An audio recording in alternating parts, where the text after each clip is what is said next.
মুখ ভোঁতা করেই খাবার শেষ করে উষা, অতঃপর ছুট লাগায় কলেজের উদ্দেশ্যে। সময় বহমান, সময় কারো জন্য থেমে থাকে না। এর মধ্যেই কেটে গেল 10 দিন। উষা নিয়ম করে সাগরের আইডি স্ক্রল করে, সাগরের ছবিতে অজস্র চুমু এঁকে দেয়। আর সেই যে মেসেঞ্জারের রিপ্লাই পাওয়ার আশাটা জেগেছিল, সেই আশাটাও হারিয়ে গেছে। সাগর তো রিপ্লাই দিবে দূর, উষাকে মেসেঞ্জারে ব্লক করে রেখেছে। উষা মাহিদকে কোলে নিয়ে বসে আছে, বসে বসে কার্টুন দেখছে। শামিন মাসের অর্ধেক দিনগুলো ভুইয়া বাড়িতে থাকে। শামিনের হাজবেন্ড মুহিব একা, তার কোনো ভাই বোন নেই। সে ছোট থাকতেই বাবা মারা গেছে, আর বিয়ের 1 বছর পরেই মা মারা গেছে। শামিনেরও ও বাসায় একা একা থাকতে ভালো লাগে না, তাই বাবার বাড়িতেই থাকে। আজকে অবশ্য থাকবে না, যাওয়ার পথে মুহিব নিয়ে যাবে তাকে। আজকে বাড়িতে সবাই উপস্থিত আছে। উষা বুঝতে পারছে না হঠাৎ সবার একসাথে হওয়ার কারণটা কি। এই উশি, কিছু কি হয়েছে? মামারা এত চিন্তিত কেন রে? আব্বু আজকে খুব তাড়াহুড়ো করে মামার বাসায় এসেছে, কিছু জানিস? এই সাদাফের বাচ্চাটা কই? শুন মোটু, আমার কোনো বাচ্চা নাই, তবে একটা বিয়ে করায় দে, প্রমিস করছি 1 বছরের মধ্যেই তোকে ফুফু ডাক শোনাবো বলে ভাব নিয়ে শার্টের কলার ঠিক করলো সাদাফ। তোর মতো খাচ্চরকে কে বিয়ে করবে? 7 দিন একদিন গোসল করিস, ছি। তো কি হয়েছে? রেগুলার কারা গোসল করে জানিস? যাদের শরীরে গন্ধ আছে তারা। আমি কি তোর মতো খাটাস নাকি? তোর শরীরে ইঁদুর পচা গন্ধ আছে বলেই রেগুলার গোসল করিস। আমার শরীরে দেখ, হাজারো ফুলের সুবাস পাবি। হ ভাই, ডাস্টবিনের গন্ধ। উফ, থামবে তোমরা? কি শুরু করো বলো তো? আর সাদাফ রেগুলারই গোসল করে। এতটুকু বলে থামতেই সাদাব বলে, এই তো আমার বোন, আমার জান, সাব্বাস বেটি সাব্বাস। উষা এবার ভেংচি কেটে বলে, জানো আরিশা আপু, সাদাফ শুধু শীতকাল আসলেই 1 মাস পর পর গোসল করে বলেই উষা দৌড় লাগায়, আর দৌড়ানোর সময় নেই। আলিফের বউয়ের অবস্থা খুব একটা ভালো না, এ নিয়ে সবাই একটু চিন্তিত। তার উপরে আরেকটা ব্যাপার তো আছেই, যেটা সবার চিন্তা আরও বাড়িয়ে দিয়েছে। একদিকে 20 তারিখে আলিফের স্ত্রী তুবার ডেলিভারি, অন্যদিকে 21 তারিখে সাগর দেশে আসবে। হঠাৎ করে সব ছেড়ে ছুড়ে দেশে আসার কারণ কারোরই জানা নেই। নেহাল গালিবও জানে না, তবে সাগর আসবে সেই কথা সবাই জানলেও উষা জানে না। উষা আর মাহিদ এ ব্যাপারে বেওয়ারিশ। মূলত মেয়েটার প্রিটেস্ট শুরু হবে, তাই কেউ চাচ্ছে না এখন সাগর দেশে ফিরুক। উষা শুধু ভাবির কথাটাই জানে, ভাবির ব্যাপারে কথাবার্তা হবে বাসায়, এটাই জানে। সবার প্ল্যান সাগরকে 1 মাস পরে আসতে বলবে। আর এ বিষয়েই বাসায় বিশাল গোল মিটিংয়ের আয়োজন করা হয়েছে। Fidan, are you gonna go with me? Yes, but now I'm so busy, dude. শোন সাগর, এক কাজ কর, আমরা দেশে ফিরে যাই, আর ফিদান যখন ফ্রি হবে তখন না হয় বিড়িতে যাবে। সাগর সায় দেয়, গালিবের কথা তার মনে ধরেছে, তাই হোক। সাগর ডিভানে বসে থাকা ফিদানের দিকে তাকায়, গম্ভীর কণ্ঠে ইংলিশে বলে গালিবের বলা কথাটা। ফিদানও রাজি হয়ে যায় এবং বিড়বিড় করে বলে, I wanna see her. সাগরের মুখে উষার কথা না শুনলেও গালিবের মুখে সবসময় উষার কথা শোনা হয়েছে ফিদানের। সেই থেকেই তার তীব্র আকাঙ্ক্ষা উষাকে দেখার। কয়েকবার সাগরের সামনেই বলেছে, দিয়ে দাও ডিভোর্স, আমি ওকে বিয়ে করব। এসব নিয়ে ঝগড়া হয়েছে প্রচুর। মূলত সাগর চাচ্ছে না ফিদানকে সাথে নিতে। একে তো বন্ধু, তার উপরে আন্তরিকতা রক্ষার্থে দাওয়াত দেওয়া আর কি। গালিব, তোর কি মনে হয় আমি পরিবারের কথা শুনবো? শুনবি না কেন? ভালোর জন্যই তো বলছে। আমি দেশে যাবই, আগামী মাসের 5 তারিখের মধ্যেই দেশে যাব আমি, এবং কাউকে না জানিয়েই যাব। পরিবারের সবাইকে একসাথে টেনশন করতে দেখলে আমার মজা লাগে। বলেই জোরে শব্দ করে হেসে ওঠে সাগর। গালিব অদ্ভুত দৃষ্টিতে তাকিয়ে আছে।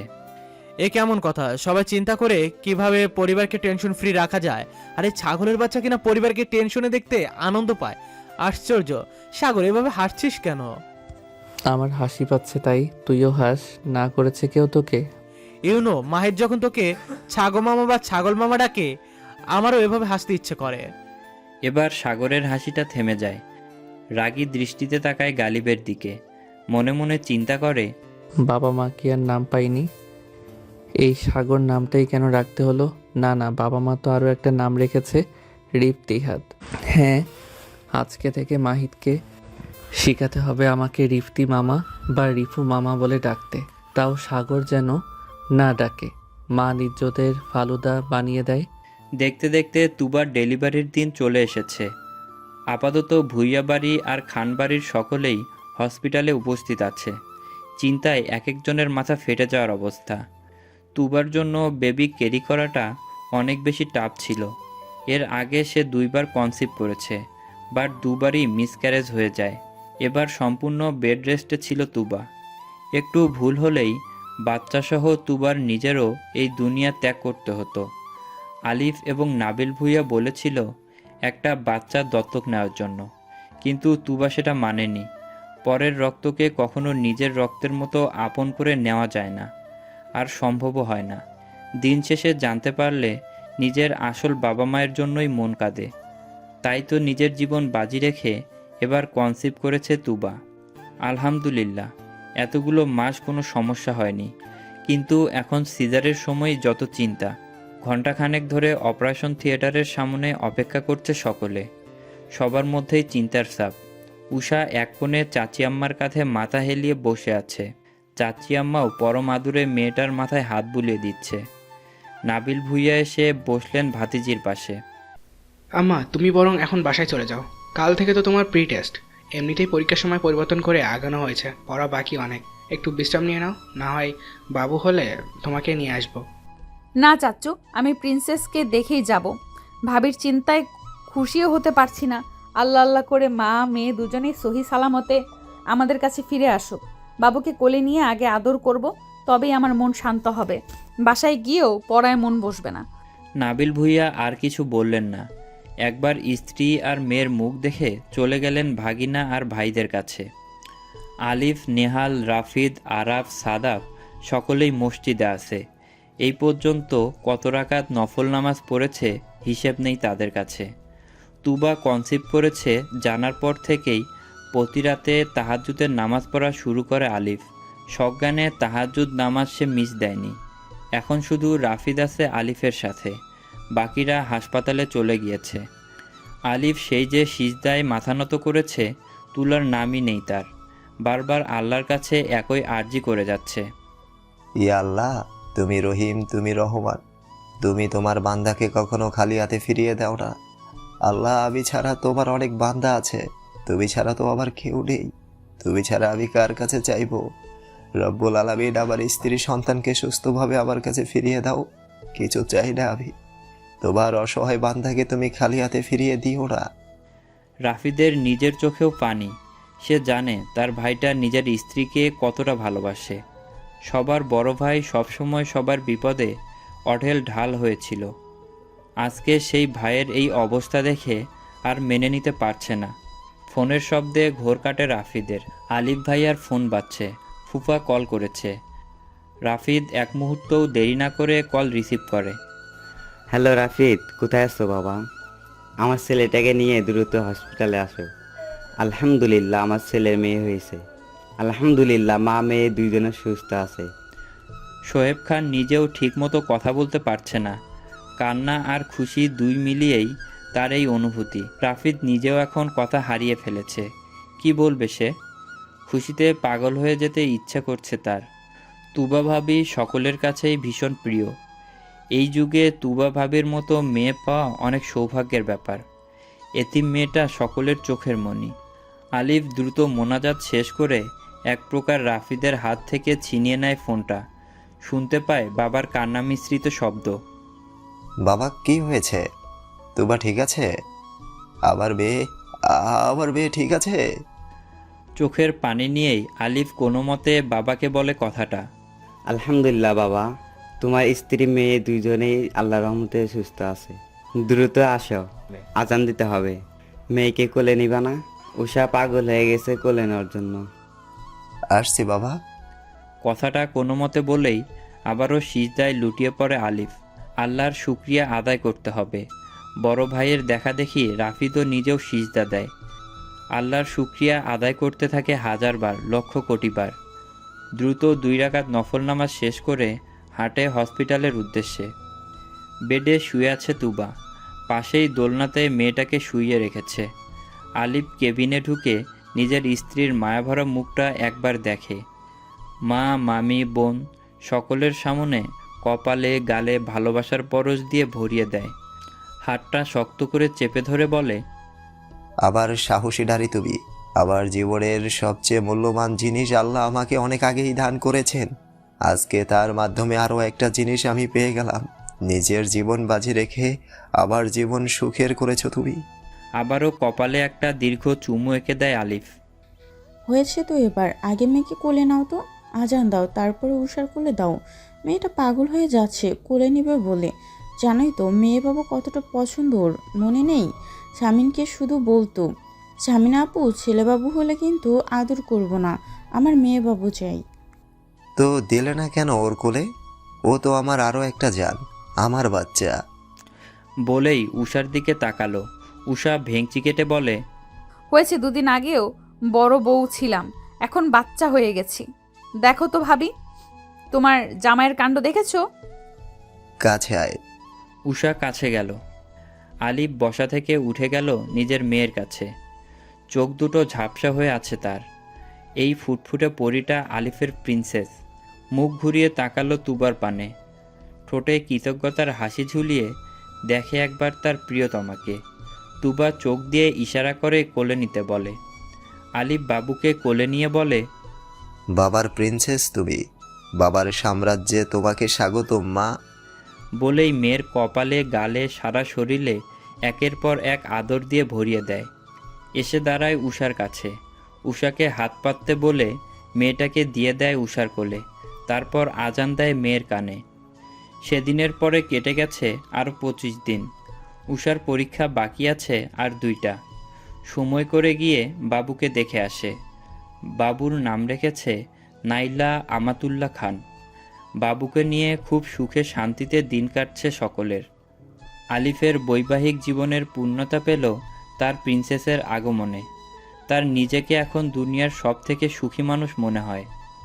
সাগরের ডিসেম্বরের 25 তারিখে দেশে আসার কথা থাকলেও একটা ঝামেলার কারণে আসতে পারেনি। এখন সমস্ত ঝামেলা চুকিয়ে তৈরি হচ্ছে দেশে ফেরার জন্য। সাগর আগামীকাল দুপুর 2:30টায় বাংলাদেশে থাকবে। এটা জানে শুধু নেহাল আর গালিবের বাবা মা। ভুইয়া বাড়ির সকলে চায় আর 2-3 মাস পর সে দেশে আসুক। সব থেকে ভালো হয় 4-5 মাস পরে আসলে। কিন্তু সাগর তো কারো কথা শোনার পাত্র না। ঝামেলা না হলে সে আরও আগেই দেশে থাকতো। বুঝলাম না সাগর, আর কিছুদিন পরে গেলে কি মহাভারতটা অশুদ্ধ হয়ে যেত? সাগর প্রতিউত্তর করল না গালিবের কথায়। দাঁড়ানো থেকে সে বসলো গালিবের পাশে। গালিব সেটা দেখে সন্দেহী দৃষ্টিতে সাগরকে পর্যবেক্ষণ করে বলে, আজও বেড খালি আছে, ডিভান খালি আছে, সোফা খালি আছে, তুই আমার পাশে এসে আমার শরীরে ঘেসে পড়ছিস কেন? তোর সমস্যা কি? তুই কি আসলে গিয়ে? শালা আমার আগেই সন্দেহ হয়েছিল। সাগর রাগী দৃষ্টিতে তাকালো গালিবের দিকে। কি হয়েছে এবার তাকাস কেন? আমি ভয় পাই তোরে? হক কথার দাম নাই।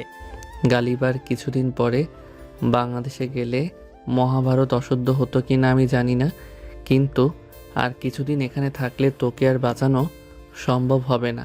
তুই আমার হাতে কখন জানি খুনটুন হয়ে যাস। আমার এখনও আরও একটা বিয়ে করা বাকি, বাসর করা বাকি। আমি চাই না তোকে মেরে জেলে যাই। এ শালা তুই করবি বাসর? হাসালি দোস্ত। বলেই তাচ্ছিল্যের স্বরে হাসল কতক্ষণ। সাগর সেটা লক্ষ্য করেই বলল, কেন? এখানে হাসার কি আছে? এত বছর হলো বিয়ে করলি, এখনো বউকে চুমু খেতে পারিসনি। তোর ঠোঁট থেকে শুরু করে পা পর্যন্ত পুরো শরীরটাই এখনো ভার্জিন, আবার করবি দ্বিতীয় বিয়ে আর বাসর? পড়ার টেবিলে বসে বইয়ে মুখ গুজে আছে উষা। কাল 16ই ডিসেম্বর, মহান বিজয় দিবস উপলক্ষে সকলেরই স্কুল কলেজ বন্ধ ছিল। উষারও পরীক্ষা ছিল না। হাতে একদিন সময় আছে ভেবে পড়া সব কমপ্লিট করা হয়নি।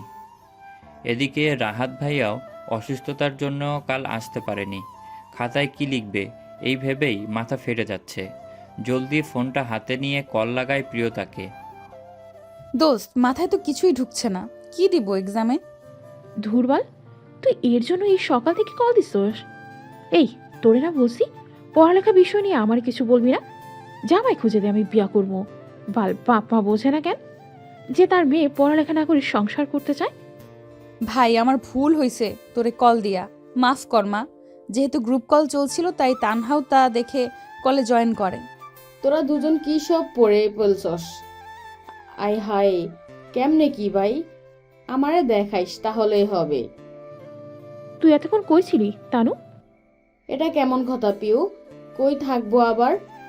এই তো ঘুম থেকে উঠলাম।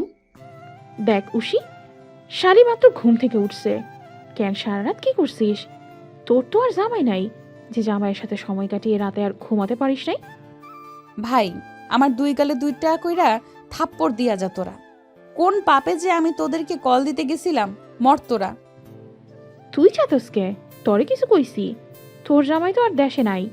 উষা আর কিছু বলল না, ওদেরও বলার সুযোগ দিল না। হুদাই টেনে টুনে এখন জামাইরে নিয়ে খোঁচা দিবে। খট করে কলটা কেটে দিল। আপাতত মাথা ঠান্ডা করা উচিত। ঠিক সেই সময় নাবিল ভুঁইয়া আসলেন মেয়ের ঘরে। নিজের মেয়ে নেই তো কি হয়েছে, শামিন, উষা, আরিশা কাউকেই সে ভাই বোনের সন্তান ভাবে না, নিজের মেয়ের মতোই দেখে। বরং নিজের ছেলে মেয়েদের থেকেও বেশি দুর্বল। ভুঁইয়া বাড়ির প্রত্যেকটা সদস্যই মেয়ে বাচ্চা পছন্দ করেন। মেয়ে যে আল্লাহর রহমত, এটা তারা মানেন।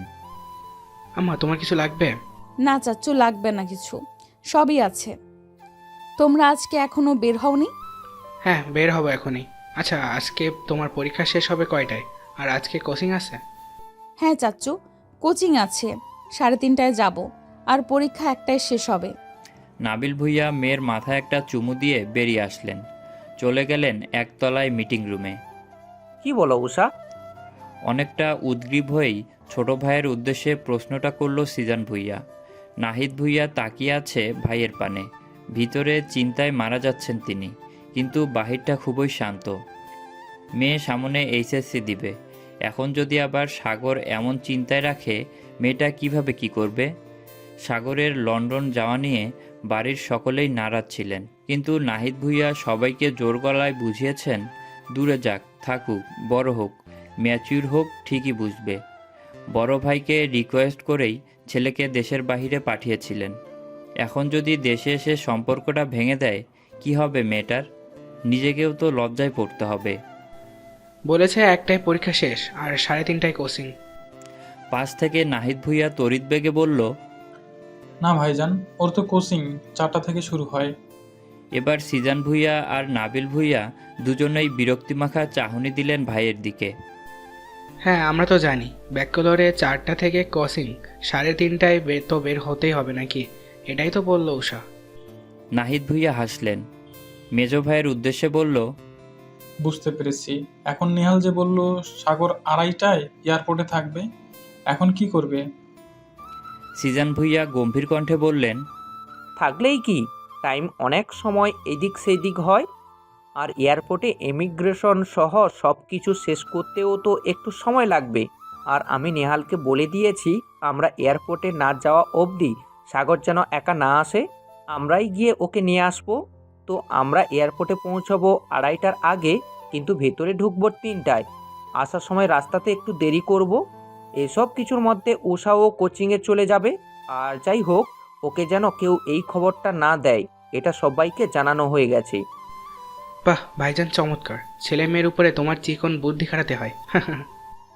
আমার ছেলের মতো ছেলে হলে খাটাতেই হয়। চাচি আম্মা, আজকে দুপুরে যে চাচ্চুরা আসলো না বাসায়? মারিয়া জামান পিছনে না ঘুরেই তরকারিতে লবণ দিতে দিতে বলে, অফিসে কোনো ঝামেলায় আটকে গেছে হয়তো। তাহলে বাসার অন্যরা কই? ভাইয়ারা এখনো বাসায় আসেনি কেন? আরাফ ভাইয়াও কি অফিসে গেছে?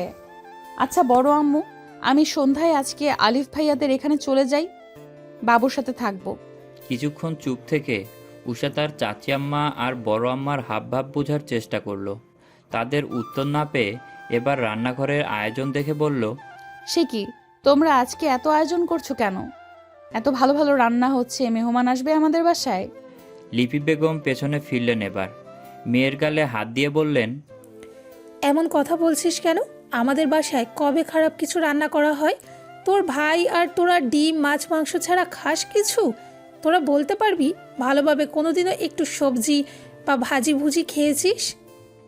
উষা মাথা নিচু করে ফেলল এবার। অপরাধীর স্বরে বলল, ভাইজান আর রাফিদ ভাইয়া তো খায়, আমি আর সাদাফ না হয় একটু না কুচু। হ্যাঁ ওরা খায়, কিন্তু এতটাও না। উশিরে আজকে দ্রুত বাসায় আসিস। কেন কেন চাচি আম্মা? আমার জামাই আসবে বুঝি? চাচি আম্মার কানে গিয়ে ফিসফিস করে বলল, বাসরের ব্যবস্থা করবে বুঝি? বলেই খিলখিল করে হাসতে লাগলো উষা। চাচি আম্মা অনেক বেশি ফ্রি বাচ্চাদের সাথে। ঠোঁটকাটা স্বভাবের চাচুর সাথে রোমান্টিক মুহূর্তের কথাও শেয়ার করতে ভুলে না, তাই তো বলল কথাটা। দুই যা এবার হতবম্বের মতো তাকিয়ে আছে উষার দিকে। মারিয়া জামান কোনো মতে ঠোঁটে হাসি ফুটিয়ে বললেন, হয়েছে, যা এবার কোচিংয়ে যা। যাচ্ছি তো, এভাবে বলার কি আছে? পিছন থেকে লিপি বেগম বললেন, উষা, কোচিং শেষ, ক্লাস থেকে বের হোস না, সাদাব তোকে গিয়ে নিয়ে আসবে। আচ্ছা বড় আম্মু।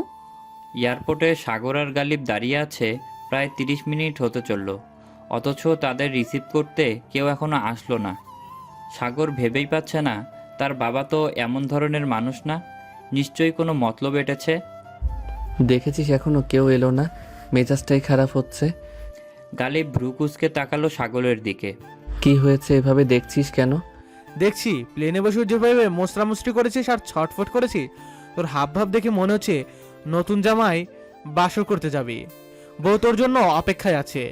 সাগর কপালের ভাঁজটা আরও গাঢ় করে এবার সোজা হয়ে তাকালো গালিবের দিকে। আজব, কই থেকে কথা কই নিয়ে যাস? মোস্তামুষ্টির সাথে বাসরের কথা কেন আসবে? তুই বাথরুমের কথা বলতে পারতি, বাসরের কথা কেন বললি? স্টুপিড, খালি ফাউল আলাপ। অপেক্ষা করতে ভালো লাগছে না? কেন, বউকে মিস করছিস? একটা থাপ্পড় দিয়ে দেখবি তোর দাঁত সবকটা ফেলে দিব, বেদ্যপ। কিরে, আজকে তুই এত ঠান্ডাভাবে কথা বলছিস কেন? এবার ভ্রু নাচাতে নাচাতে সাগরের ডান বাহু চেপে ধরে আরও ঘেঁষে দাঁড়ালো গালিব। সবকিছু তো কেমন সন্দেহ ঠেকছে আমার কাছে, কাহিনী কি বল? বউ দেখার আগেই গলে গেলি।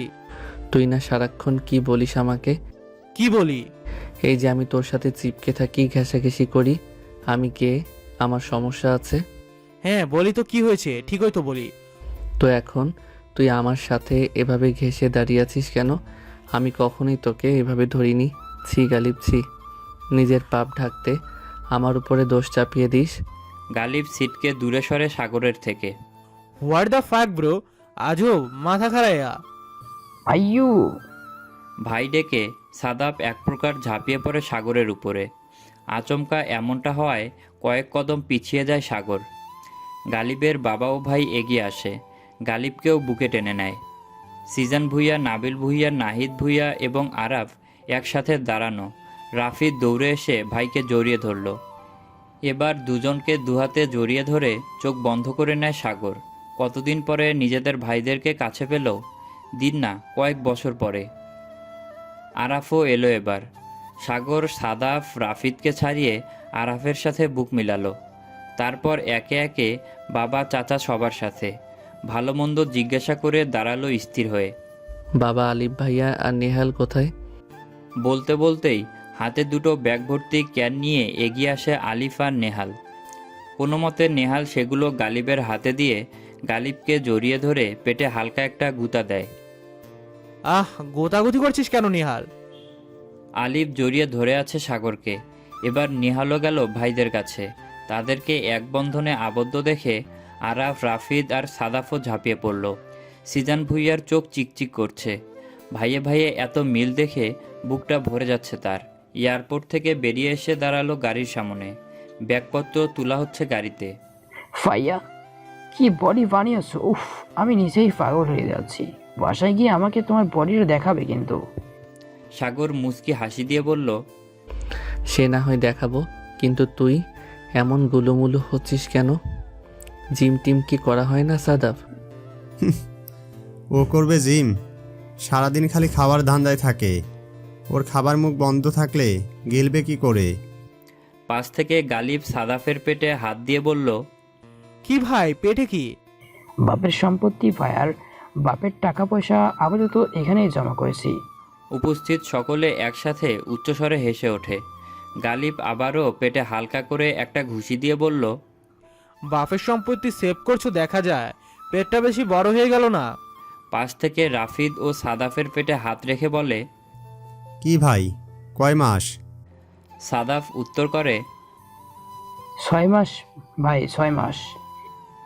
আবারও সবাই একসাথে হাসতে থাকে। সাগরের হাসি দেখে কে? কতদিন পরে মন খুলে হাসতে পারছে। মনে কেমন শান্তি শান্তি অনুভব হচ্ছে। হয়েছে, তোরা আমার ভাইয়ের পেট নিয়ে পড়লি কেন?